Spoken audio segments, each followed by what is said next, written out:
Hey, thank you, family, for tuning in. We are going to get to the resolution that was passed at the UN, but first, I want to start this discussion off talking about World War III and how this is going to affect African Americans. Okay, so let's look at the ramifications of this war. Okay, according to Revelation chapter 9, verses 13 through 19, it says that the sixth trumpet is described in Revelation chapter 9, verses 13 through 19, where the sixth angel sounds the trumpet, and a voice from the golden altar instructs the release of the four angels bound in the Euphrates River. Okay, that's not too far from where we're at right now, or the United States, Israel is at with Iran. So these angels have been prepared for a specific hour, day, month, and a year to execute judgment. Upon their release, they lead an army of 200 million horsemen, whose horses have fiery blue and sulfur colored breastplates. And from their mouths come fire, smoke, brimstone, killing a third of humanity. So, family, that's one third of mankind. The loss of lives is going to be massive. Okay, so we're gonna get into why I agree with the African Union and why I think that it was foul for African Americans to come out and condemn them the way that they did without knowing all the facts. If everybody can just think for a second, if they could think, what is going on in America right now? And what is the probability of this war turning into something massive and claiming so many lives? And look at the timing that the African Union actually went to the UN. Because if you think about it, we are a large part of the reasons why the diaspora and Africa would get reparations as a whole. Okay, so they're going to the United Nations at a time where we are on the brink of World War III, when a lot of those casualties would be African American men. Okay, so there's a few things that I want for us to look at. Okay. So we're talking about the declaration of the trafficking of enslaved Africans and racialized chattel enslavement of Africans as the gravest crime against humanity. All right. So I'm going to do a legal analysis of this resolution, this really important resolution, and as to whether or not it is strategic or symbolic. Actually, it is both. It doesn't have immediate direct legal import, but strategically, it is very, very, very, very important.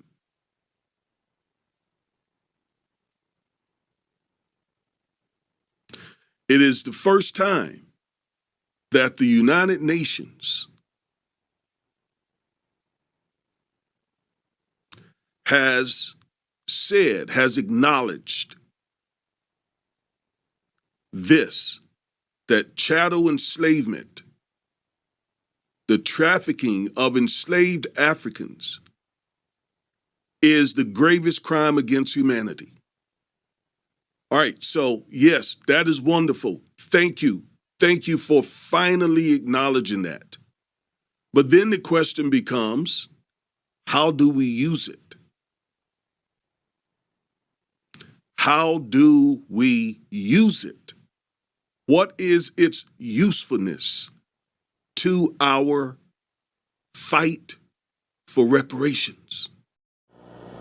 It is statistically shown, based on early 2026 reports, that Black women in the US have faced disproportionate job losses recently, with, with analysis describing their 2025 employment decline as one of the sharpest in 25 years.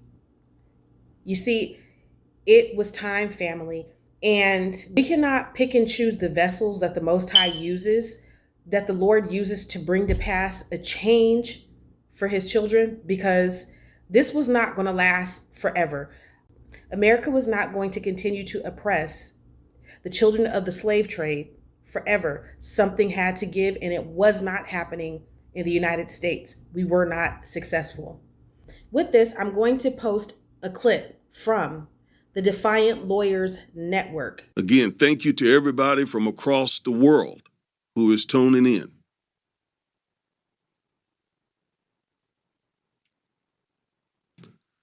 So reparations are about generational wealth. The reason African Americans, despite being brilliant, resilient, despite our grit and determination, despite that warrior spirit that we brought with us, despite all of that, after 400 years, we only have about 3 to 4% of this nation's wealth. And there's a reason for that.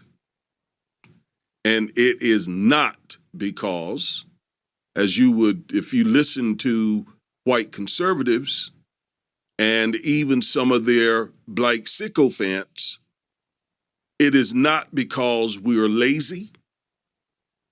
It's not because we lack hard work ethic. It's not because of any of those things. It is because of 400 years of oppression, 250 of those years enslavement, chattel slavery.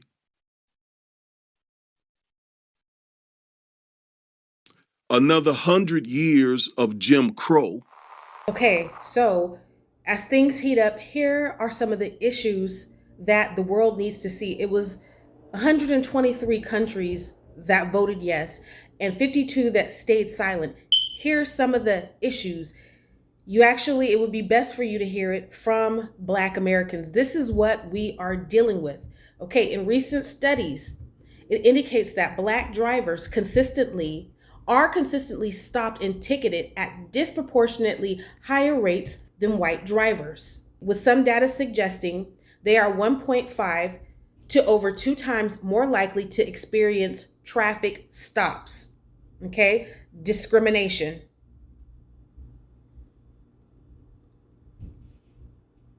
And we have to ask ourselves, why is it taking so long? It's taken us 400 years to get this far. When you look at the South Africans that volunteered to come over here, and it was alleged that there was a genocide going on in South Africa, they chose to come over here. And when they came over here, they found out that it was not all that it was cracked up to be. Okay, so then with their complaints, okay, let's look into some of the things that they were complaining about. Okay, Afrikaners that came to the United States, they were complaining of high costs of living. Okay. Many families, they were struggling with the financial pressure and high costs of housing and health care in the United States. That's reason number one, complaint number one. Okay, second complaint, cultural isolation. Returning South Africans described feeling culturally isolated and miss their extended family networks. Okay. Third is safety concerns. Okay. In the U.S., some returnees found the U.S. to be chaotic, dangerous, and expensive, with specific mention of gun violence in America being a factor in their decision to return. Okay. Lastly, quality of life. Many reported that the overall quality of life in South Africa, despite economic pressures there, was better than in the US. Okay, so with that, South Africa, okay, the South African government, and this is, like I said, this is all online, okay? The South African government did not block their return. In fact, they streamlined the process for former citizens to reclaim their citizenship through a program that has seen around 1,000 people return by March 2026. Okay? The South African government has consistently denied that white residents are facing systematic persecution or genocide. Hello? Okay, make that make sense. What is wrong with that picture? Okay, we have been in this country being persecuted, being oppressed for over 400 years. Okay. I won't even go into all the details, but it's really taken 400 years to barely get countries to admit that what they did were wrong. Okay. But the white South Africans that agreed to come over here, they were given a streamlined process to go back to Africa. But when we try to go back, we have to jump through hoops. Okay? So things were never made easy. And no, our government has never created, besides Liberia, when did we ever have the option to return to the continent? When was our government ever going to streamline the process for all of us that continue to go through hell in this country? Okay, so I'm going to post another clip from the Defiant Lawyers Network. Native Americans, Japanese Americans, Chinese Americans, even former enslavers. But there is a strong resistance to Black reparations. So here's what I wrote. White resistance to Black reparations is entrenched, aggressive, and unrelenting. It will not move on its own. It must be forced through disciplined, nonviolent pressure. That includes international pressure, national organizing, direct political pressure on Congress, strategic federal litigation absolutely plays its place, and more.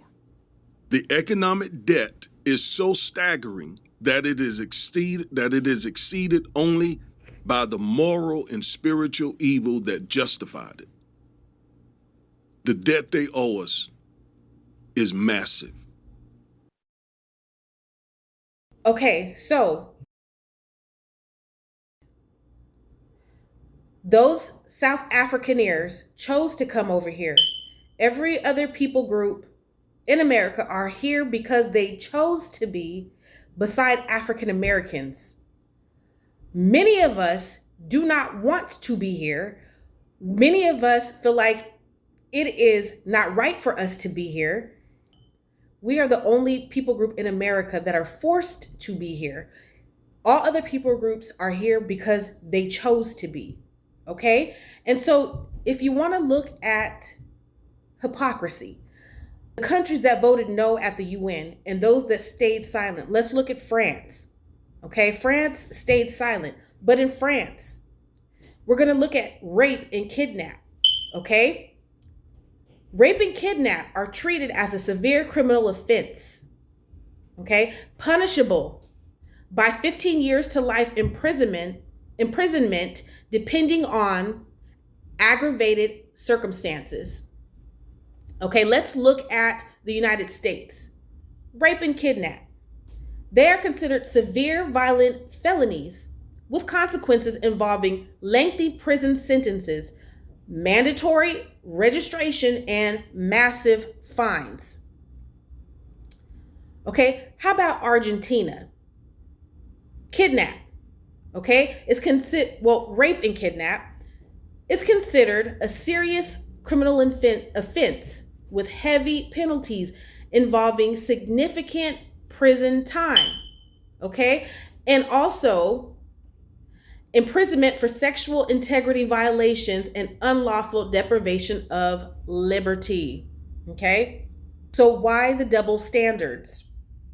Why is it okay to punish their citizens for something that either they're doing or something that they agree with or something that they're blinking the eye and took part in, but yet they want to be quiet?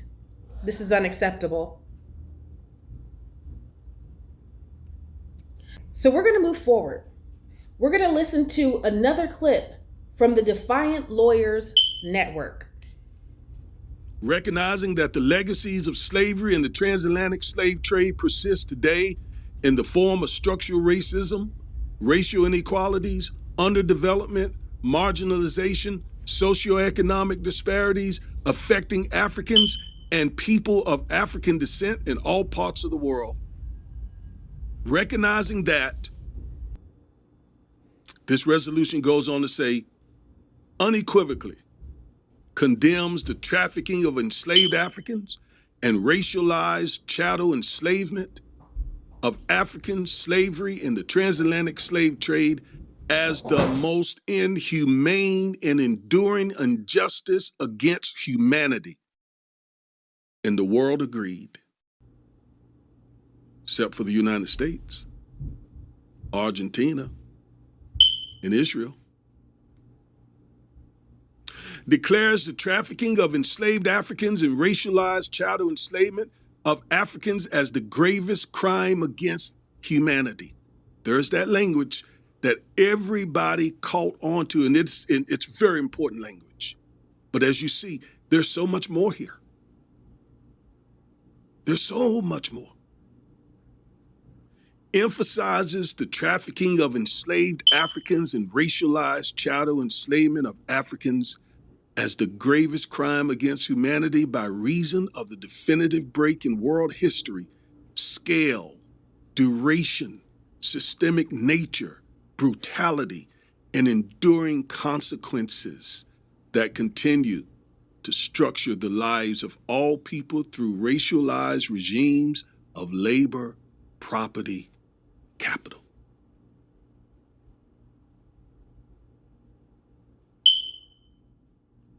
This says a lot more than just the fact that America didn't vote for it.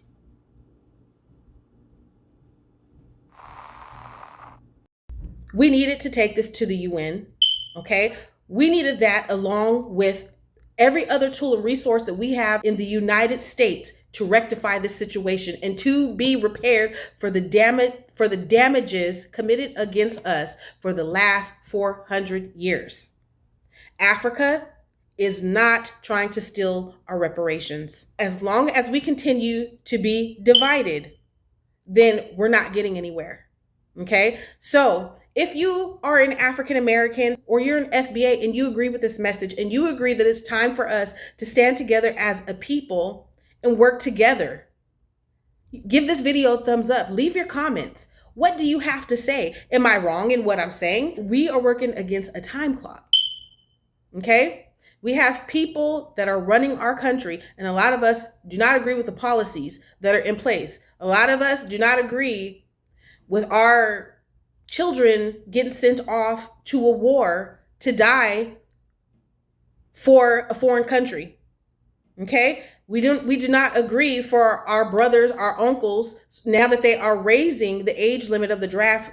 Do you want your uncles to go to war and die for something that we don't believe in, something that we don't agree with, for a country that despises us, that voted no at the UN? Israel voted no. They despise us. It's a perpetual hatred. Okay? You have to be hateful. You have to hate a group to vote no. When you know you lying. When you know you lying, but you're going to vote no. Okay? Come, let us cut them off from being a nation. Okay? And I think you all know the rest. So we got the world just where we want the world to be, acknowledging the grave injustice done to Black people. That is not just symbolic, that's strategic if we use it correctly. Okay, so I would like for us to look at this valid point that is very serious for African Americans that are targeted with the intent to be criminalized. Okay? We have to worry about Black Americans trying to feed their families, Black Americans trying to afford the high cost of living. We know that there is severe wealth gaps between white and Black families. Okay, you can look this up online. Generations of discrimination have resulted in Black families having significantly fewer financial resources and savings, basically. The typically Black household has a net worth of near $10,000 compared to over $100,000 for the typical white household. Okay, so when we are being targeted and we're being pulled over for not having car insurance, our families can't afford it.